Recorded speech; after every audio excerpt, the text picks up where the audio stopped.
Hey everyone, so I'm going to get started so we can all get to our coffee break and get our caffeine.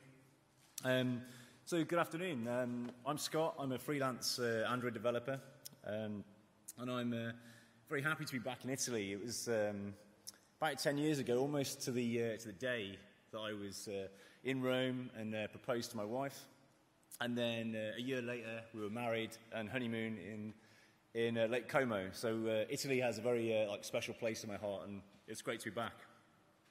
Well, that was kind of a really brief kind of intro to who I am. Let me talk about who you guys are, or at least who this talk is kind of aimed at.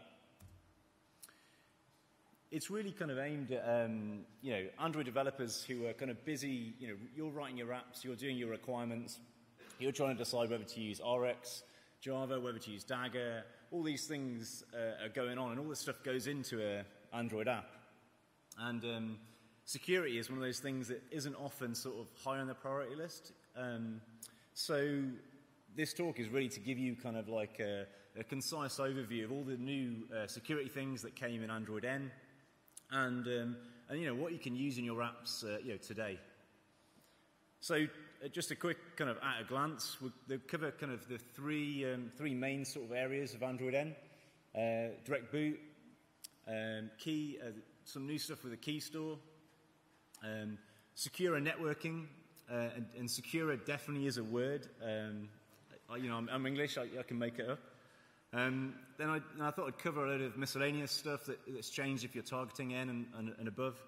And then I want to sort of finish up with Google Safety Net, because it's one of those kind of APIs that doesn't get enough press, and I wanted to sort of give a shout out to that. And before we get started, I thought I'd just sort of clear up terms in case you're kind of new to Android. But basically, when I'm talking about N, it's Android version 7 and above, Nougat, or however you say it. So to get started, I thought it made sense to start with direct boot, because I'm kind of like, starting this presentation, booting it up. It made sense to me anyway. So direct boot is all about for users who have their device storage encrypted. So before Android 7, if your device rebooted, you're halted, the boot up process is halted, waiting for your PIN, your passcode, or your pattern. And so what that means is if your device reboots overnight and you're dependent on your alarm to wake you up, you're going to miss that alarm. And this happened to me a lot with the original OnePlus one that had a rebooting issue. I used to miss my alarm all the time. And this is partly to do with the way that the encryption is done in Android 6 and below. It uses kind of a block level encryption. You don't need to worry about that as a sort of apps developer, but it's just sort of under the hood, that's what it uses. And in comes Android 7 with direct boot mode that aims to sort of boot you directly to the lock screen. And this is great because all the default apps like calls, SMS, alarm clock, they all have built-in support for the direct boot mode. And the awesome thing is you can make your apps direct boot aware as well, and I'll show you how to do that in a couple of slides' time. But the main thing that's enabled this is Android 7's change to using file-based encryption. And again, it's one of those things that's fairly transparent, and as an apps developer, you don't have to worry too much about. But in essence, there's this the sort of key thing from a security point of view is that each user on the device, their encrypted partition, their stuff is encrypted with different keys. So it's, in that way, it's a lot more secure. And what we have is this kind of additional area, the sort of gray area you see here, which is device encrypted. So each user, and the default area where stuff's stored, so when you create a shared preference file, when you create a file, SQLite database, whatever, it's created within this credential-based sort of partition, this encrypted storage area. However, if you need to access that, and you can only access that once the users put in their PIN code for the first time. In direct boot mode, you can't access that area, so that's what this device encrypted partition is for. And I'll show you how you can access that over the slide. But the other point is that this is a slightly less secure area, but it's where you would access things that you need when you're in direct boot mode. there is a couple of gotchas in terms of this new direct boot mode, which kind of made me think about this kind of GIF, so that's why I put it in. But if you're upgrading from Android 6 to 7, you're not going to automatically get this new file-based encryption. In fact, the only way I found to do it was to sort of factory reset and remove the encryption and re-encrypt, which is definitely going to be something that not a lot of users do. The other thing is, well, when you're enabling encryption in Android 7, you get the option to enable secure startup, and if you do that, you're back to the old Android 6 way of the way things are in terms of your startup process is halted, waiting for the PIN or passcode. I just thought I'd mention those as sort of things that might hamper the sort of widespread adoption, but I still think it's useful. It's a useful feature to add, to make your apps direct boot aware, and that's what I'll show you now. So this is probably familiar, hopefully, to a lot of people. It's just your manifest. You'd have this in your manifest file, just a definition of a receiver. And the key differences here over sort of what you've seen before is that there's now an attribute to make it to say it's direct boot aware, and as well as a new intent action to sort of listen for, action locked, boot completed. And so if you've ever created a on boot completed listener, this is kind of very similar. And in fact, you could use the same code to do both. And this is kind of what your receiver would look like. And what I'm going to do, what I'm showing here is how you would get hold of this. How you'd get hold of a file that was in the device protected partition, that kind of grey area I showed earlier. And so here we are. You have to create like a special version of the context. And here I'm using the context compat out of the support library. But if your min SDK is 24, there's just a method on the context to get that. And what this does is creates a special version of the context.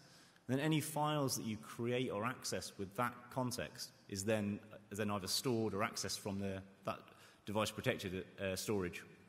So here we're just creating that special type of context, and then we are just opening a shared preference file, which is just an XML file, and then we're getting out a read-only API key, and then go and do our synchronization or lookup, checking for new emails or something like that. So I think it's a really useful new addition to Android N. I think it's obvious for messaging apps like WhatsApp, but also any app that needs important user notifications. So if your app is say a medicine app, it reminds people when to take medicine. That's pretty important that it should survive reboots and shouldn't need the user to put their PIN code in before you get notifications. So I think that's a good use case. I think if you're already using a boot completed listener, then it makes a good use case to make it direct boot aware. And the only the thing to remember is that device protected sort of area is less secure. So you should probably look at if you're putting an access token or something in there, you should look at using one with lower scope. So Google used the example of an access token that could say just read the number of emails that you've got left, rather than a token that would allow you to say delete an account or make a payment or something like that. That, of course, may require some API changes, but it's just something to bear in mind if you're storing stuff within that device protected partition. That's it for direct boot. I want to move on to the Android Keystore now. The Keystore itself isn't new.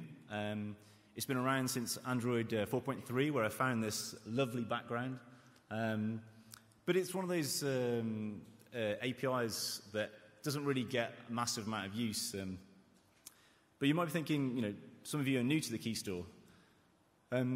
Originally, it was designed for unlocking DRM content, and it was kind of opened up in Android 4.3. And it's basically the place where you should store your encryption keys. It's probably the safest place on the device that you can use. If you're going to use it with encryption, it's like an option when you're using the API. It will require the PIN or passcode to be set, and that has traditionally been a bit of a barrier, and why this kind of API hasn't been used so much, because it forces the users to have that that on their device.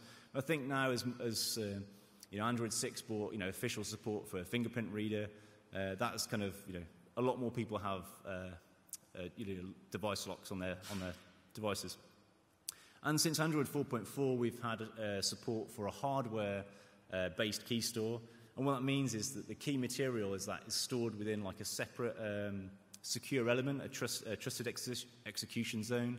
So that's a lot more secure, and it kind of prevents you from being able to sort of, even on a rooted device, extract those keys. That's the plan anyway. So it being hardware-backed is a really good thing. And what's new, in Android 6 we saw a couple of new algorithms added, AES keys and HMAC keys. And something from N onwards, which is really interesting, is that every device must support a hardware-backed Keystore. This is really great from a security point of view, so you know that from that version on that your keys are going to be in a hardware-backed Keystore. It'll be interesting to see how and if Google can enforce this. Back when Android 6 was released, there was a mandate to make sure encryption was enabled by default, and several manufacturers managed to sort of weasel out of that, and because of performance issues. So hopefully this is something that will be enforced, because it's great from a security point of view. And the good thing is, if you've got like any medium to high-end device from the last couple of years, it will have a hardware-backed Keystore, so that's great. So I've kind of mentioned it a couple of times. The fact that it's hardware-backed is great. The way you used to sort of check for that is this keychain is key-bound method, which has been recently deprecated.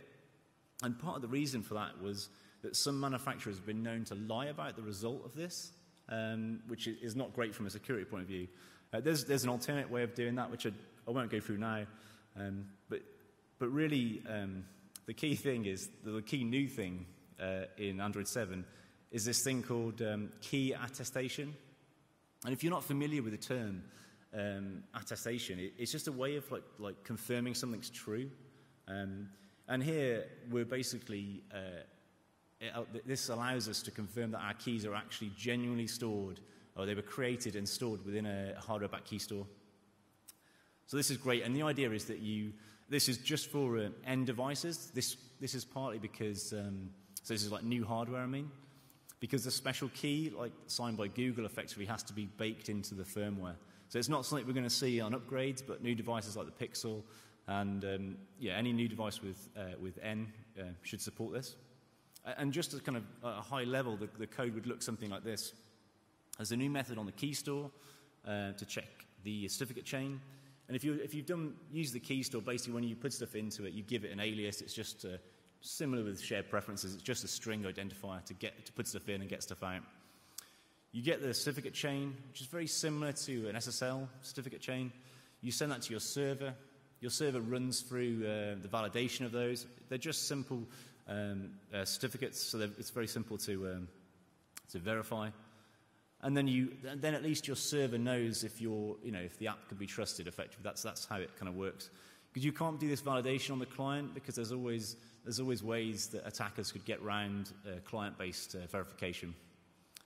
There's a great the training articles on Android developer.android.com, has example apps, sample server apps written in Java, and we'll show you how to do this. So if using the Keystore and storing encryption keys and doing encryption is important to you, then this is worth checking out. The last thing I just wanted to mention on the Keystore is some of the kind of maybe issues that it's had. It's had a bit of a bumpy road.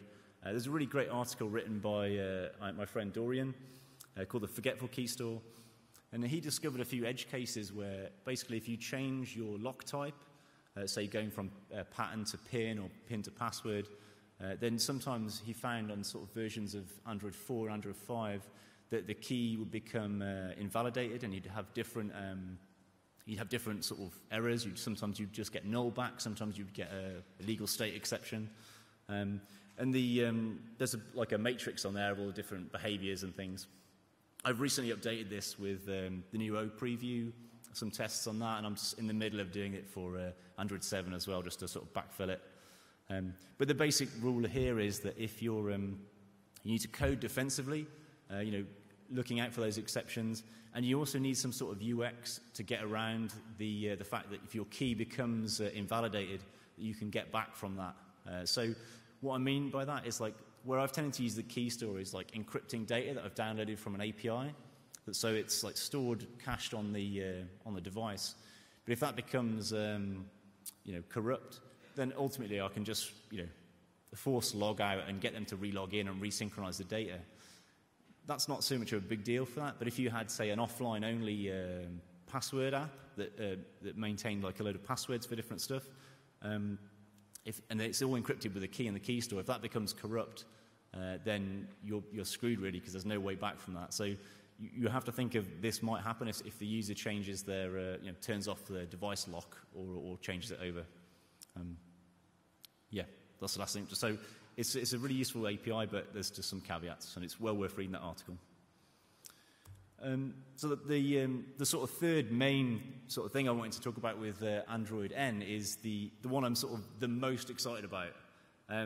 Network security config is just basically allows you to make your networking a lot more secure. And I've done a few security presentations and things in the past, and I can just basically chuck out a load of slides now because there's now like an official platform-supported way of hardening our SSL connections to our servers. So this is great. And also, you don't have to write any code for this. This is all like XML config driven. So yeah, it's really useful. Some of the stuff you can do. You can have a custom trust store or trust anchor. So that's kind of useful if you're, say, like an enterprise situation where you have an enterprise certificate authority which isn't trusted by default on Android devices, that you can enable that easier.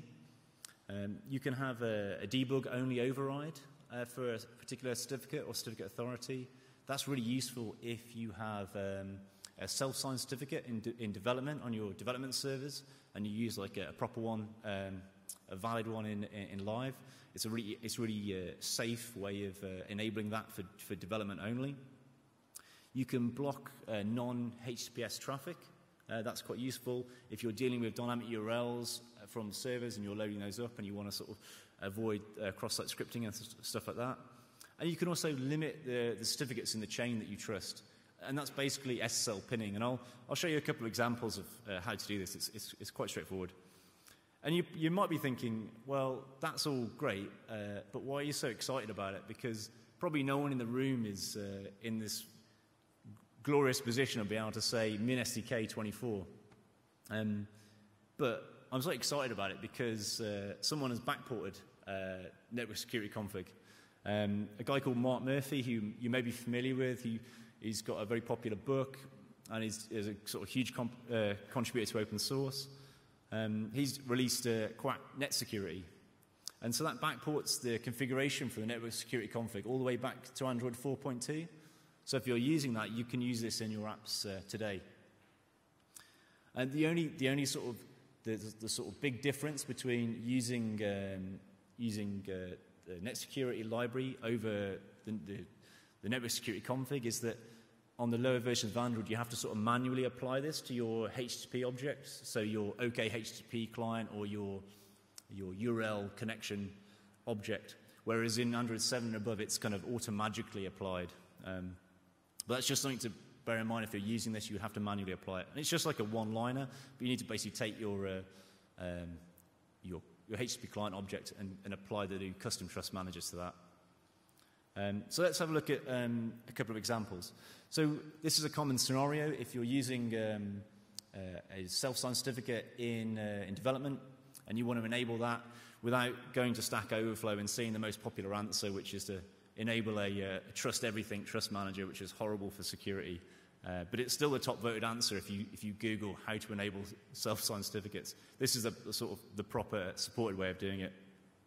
And so this will enable it in debug only, and that's much more safer than having sort of like conditional code, because you can't upload a debuggable app to the Play Store. So the theory is it won't get into live. So how you do this, you just create this XML in your res XML directory, And you can see here, all we're doing is we have a debug overrides sort of tag, and then within that we're just defining a trust anchor, and that sort of certificate is just the certificate of our self-signed certificate. It's really that simple, and all you need to do in your manifest is then just point it to that file, and that's it, you're done. With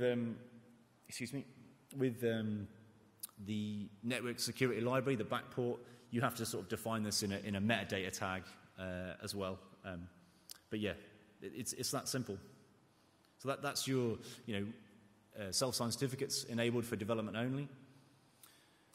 If you're another thing that's changed in N is if you're targeting API 24, the user-installed certificates are not trusted by default. And some of you may be wondering, a big deal. But if you ever use like Portswigger or Charles Proxy or Man-in-the-Middle Proxy to to inspect the traffic between your app and the server, just so you can, I do this on a regular basis to to check whether the output from the app is right and the stuff I'm getting from the server's correct. And normally it's used to settle arguments between like who's broken the app. Is it an API change, or is it something the app's doing wrong?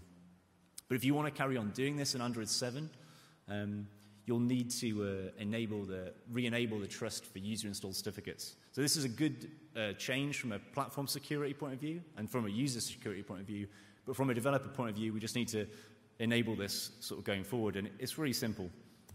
This is just it's the same config as before, except instead of defining a specific certificate, we're saying using the keyword user. And that will just take us back to the functionality we used to have in Android 6 and below. So that'll trust user-installed certificates. And if you've used Charles, the user-installed certificate is the Charles root certificate that you'd have installed as part of that. So that's to get it working. There's a gist there, which is just of this code, so you can just copy and paste it into your projects. And the last thing I wanted to cover on this was pinning certificates and SSL pinning. And if you're new to pinning, it's just a way of limiting the certificates you trust. On each device we have probably like 140 certificate authorities built in. And what that means, if any of those certificate authorities are hacked, it's happened in the past. If there's a disgruntled employee there, if there's a government influence there, which has been proven many times, technically they could issue a fraudulent certificate for your domain, and then then someone could effectively man-in-the-middle attack your app. And so what we want to do is to try and limit the possibility of that by pinning to the various certificates that because in build time what they should be. So what we can do is we get hold of what we pin. We need a piece of information that we know is going to be there in live when we make that connection. And what we do is we take the public key of each certificate, or just the make your main certificate. And what we do is we take a hash of that, SHA-256 typically, and then we base 64 encode that, which, if you're not familiar with those terms, it's just basically getting a string that we know at build time, and then at runtime when we make that connection, we get the SSL certificates of that connection, and then we can compare them. Well, that's kind of what you had to do, and in previous talks I could have walked you through how to do that. But now it's really simple because you just have some XML config to do that. So how you would set that up? There was a really good talk at the Android Security Symposium about SSL pinning, which talks about some of the pitfalls of that. That's the link to it. It's a really, really good talk. So how you do this is similar to before. We have the network security config, and we have a domain. So you can set different domains. You can have different pins for different domains if you want. But I just want to draw your attention to two things. We have a backup pin, which certainly if you're using SSL pinning, it's going to restrict the server guys, their ability to issue certificates and to reissue things. If you're pinning the public key, that shouldn't be affected when you renew the certificate. But if you have to revoke a certificate because it's been compromised, it's worth having a backup pin so your app doesn't just stop working. Also, there's Google have included an expiration date. So once that date is hit, the pinning will no longer be active. So this is one of those things where it's a usability versus security kind of trade-off. I think it's good that it's an option. But it means, so this expiration date is useful to have in there, because if a user never updates their app, after a certain amount of time, they could still access it. And so you might have an expiration date set up on, say, an update URL or something like that, rather than maybe a payment URL. So you can have different domain configurations for that. When I first started looking at SSL pinning, I was kind of like, how the hell do I get a pin? And so I created this Java util. It's just like runs on the command line. You point it at your API, and it will go and generate the pins for all the certificates in your chain. It was originally designed for OK HTTP's certificate pinner, but I updated it to support the new network security config. So that's very easy, certainly if you're getting started with this, just to run that, and it will give you your pins. You can totally do this just using OpenSSL and like a command line, using command log arguments. It's straightforward, but if you're new to it, this might be useful. So yeah, I think I'm really excited about all these new kind of networking things that we can, that you guys can all like enable in your apps, today, and make your networking a lot more secure. And that's the last of the kind of big three. Now I want to sort of talk about like pretty much like a different topic each slide, in a quick fire kind of way, to see other kind of under the hood sort of changes. So probably some of you may be familiar with the stage fright vulnerability. Great logo as well. I think every vulnerability needs to have a good logo like this. But yeah, joking aside, there was like some fundamental issues around the media stack that have all been, that's been hardened, and the kernel as well. And I put this slide in here because it's not something that you can do anything about, this kind of stuff. But if you're looking to justify bumping up your minimum SDK version, it's worth kind of using security as an argument in that. Each version of Android is getting progressively more secure. So if that's something that's important to your app, then using Android Lollipop or Marshmallow as your minimum SDK, it cuts off some of the users, but they are more secure devices. That's just something to think about.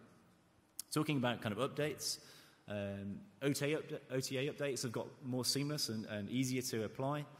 This is for devices running NuGet with a new firmware. So if anyone has used Chrome or Chromebooks, this is a similar mechanism to how that works. The update is downloaded, not only downloaded, but also applied in the background.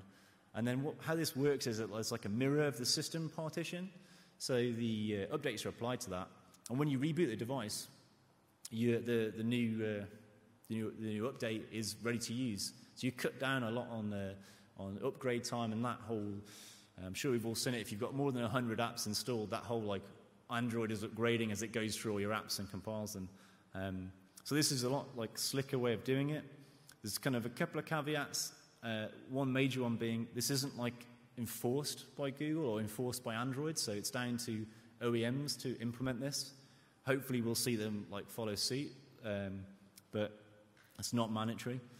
The other thing is, because you need like 2 copies of the system, like a mirror of the system directory, we might see like lower-end devices not get this functionality. But I think this is super great for like for security patches and that. Anything that kind of encourages users to update their devices more often has got to be good. In Android 6, we saw runtime permissions come along, which hopefully we're all familiar with. And hopefully we can all agree that it's a really good thing, not only for for users. True, it's a little bit of extra work for us developers, but generally, it allows more control, more granular access to to system services. And also, us developers can be a bit more confident and not scared about adding extra dangerous permissions to our apps if we want to add more functionality. We know that a user who's not interested in access to contacts can turn that off and not use that feature. But unfortunately, there was an issue in Marshmallow where you could tapjack the permissions dialog, and this is just an example from the GitHub project of how that was done. And so the great news is this was fixed within Android 7. So I just thought I'd mention that as a good way of mentioning permissions as well, but yeah, that's been fixed. Something else related to permissions, which was kind of like this idea of scope directory access. is just a way of getting users, being more granular, and a way of getting users to say allow more. So instead of requesting permission to access the whole of the SD card, you can just specify a particular directory you want access to. This is ideal if you've got like a camera app, or they can access just the photos directory, movie app that access just movies, and you can sort of really, it allows you to be a bit more granular with the access you request, and hopefully more people will say allow. So if you're doing this, I definitely recommend using it uses the Storage Access Frameworks API. There's a training article on that if you want to sort of go through it. But if you're looking at that, there's an environments class which has got a load of constants for the different sort of common directories. Definitely recommend using that if you're using one of the common directories. That way, the different OEMs will update that with anything that's particular on their devices. So it could be a consistent, movies might be movies on Samsung, or it might be just movie on another OEM. But you can totally use your own directory if you want. But if you're using common directories, then definitely worth using that. And the important thing that is easy to miss is that so you still request the permission in the same way. You do you call an activity and you get a on activity result callback. It's important to call the take persistible URI permission, and that way next time you need to access that, you won't have to sort of pop up something to the user. You will already have that permission. So that's worth bearing in mind. Talking another sort of permission or sort of file-based related change is that your apps directory, your private directory where you store files with context mode private, that's being locked down a lot more if you're targeting API 24 and above. If you're into Linux permissions, Unix permissions, it's now locked down to 700, so that's like user only. So you can't just arbitrarily share files anymore. The options for doing that have been depreciated for some time, but now you basically have to use a content provider if you want to share files from your app with other apps. And for that, really, you just want to look at using the file provider, which is part of the support library. There's a really nice training article which really just holds your hand for using that. It's a really straightforward API. But yeah, the fundamental thing here is if you're using file : / to share, to access files in other apps, or share your files, that's not going to work in Android 7 onwards if you're targeting API 24. So you'll need to be changing that. That's something you probably want to do sort of sooner rather than later. Another change from an APK point of view is that the signing schema has changed. They had a few issues, and this is probably transparent to a lot of you, but it's useful to know it's kind of getting stronger. So at Black Hat a couple of years ago, a team found a way to craft an APK that you could delete files from it. You could add files into certain directories, and if you could convince a duper user into installing this crafted APK, it wouldn't break the signature, so it would install over an app, and effectively you could denial of a service attack that app. It's not like a widely dangerous threat, but it's a vulnerability nevertheless. And so now we have APK Signing Schema 2, which is faster and more secure, which is that's awesome. And you're probably already using it. If you're using Android Studio 2.2 and above, or the Gradle plugin 2.2 or above, you're already using it today.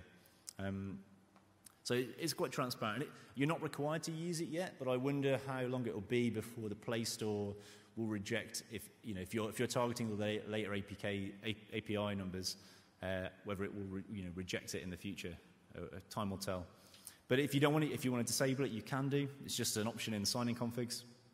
And the important thing to remember, and the reason why this whole thing's in there, if you're doing a custom build process and you're doing zip aligned before you're doing your signing, it's not going to. If you're doing it after your signing, it's not going to work anymore. You need to do zip align before.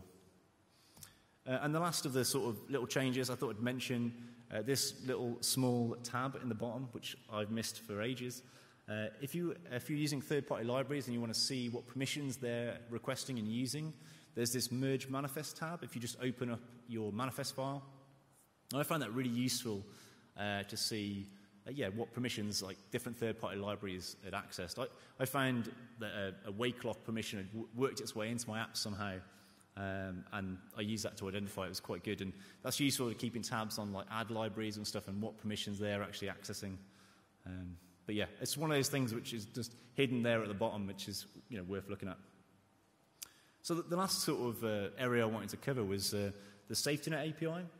And SafetyNet has been part of the Google Play services since since version 7 of the services. So this works all the way back to Android 2.3, so pretty much all the devices in the market, hopefully.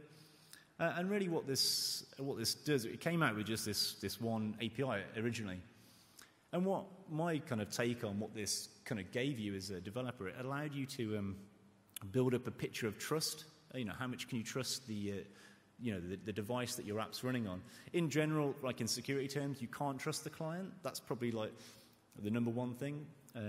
But it's never kind of black and white. So you need to sort of, what level of trust can you have for your client? So what SafetyNet A-Test allowed you to do was to get, is it a real device? Did it pass the CTS tests? Is it vulnerable? Is there any known exploits running on it? And one of the side effects was that, is it rooted? And Google were very kind of played down the kind of rooted check part of this.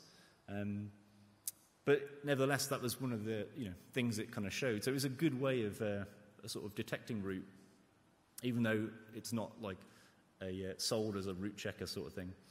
And when it first came out, the sample app wasn't that great, and the documentation wasn't quite there. So I created a sample library, which kind of walks you how it's easy to drop in and start using it. I put the warning kind of triangle there because this does client-side only kind of validation, which isn't the best way. It's a good way of getting started with it, but really you want to do that validation on your server.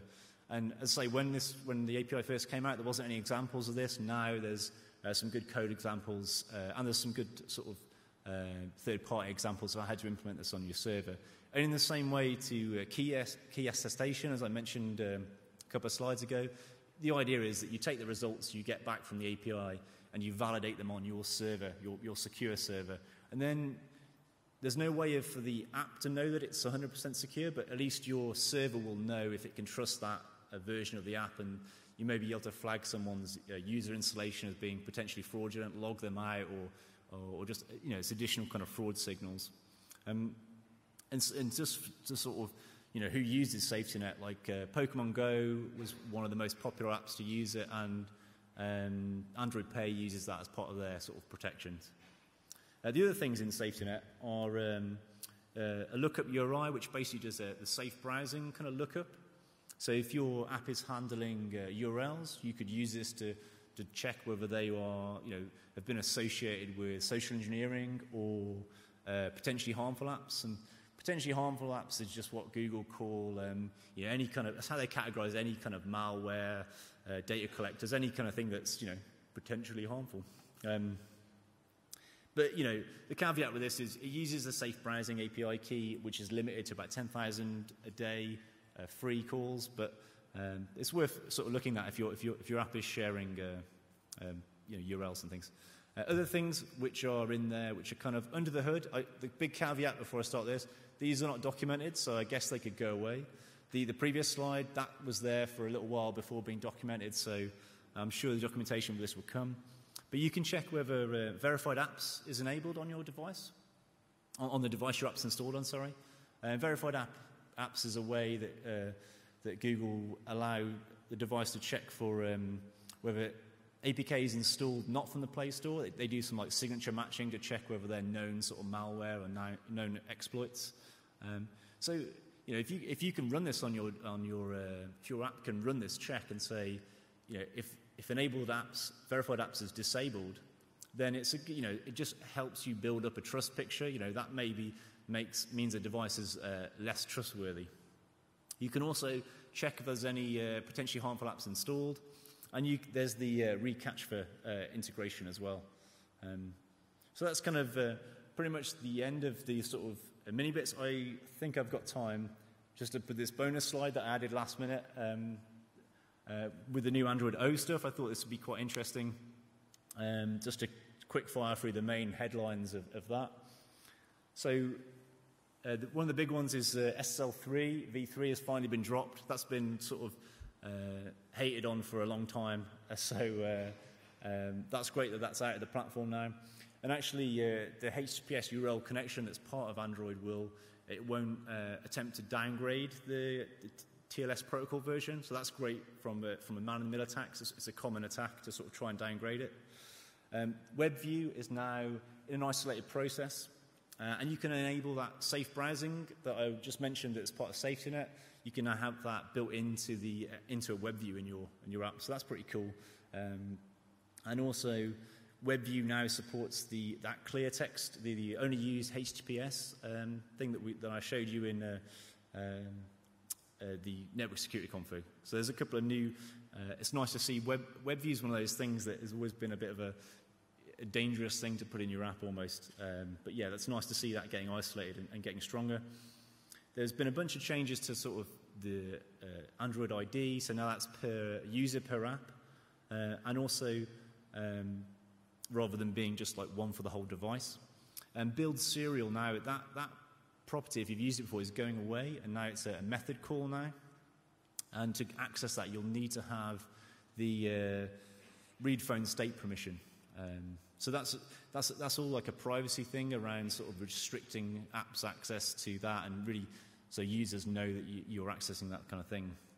And there's been a bunch of changes. So if you're writing C and C++ using native libraries, there's a big change in the way that when you write your code, you can't have libraries that are both writable and executable. The same, you have to have them in two separate sort of modules. I'm by no means an expert in C++ or anything, but that's something, if you are doing that, it's something to look up because it's a major change in Android O.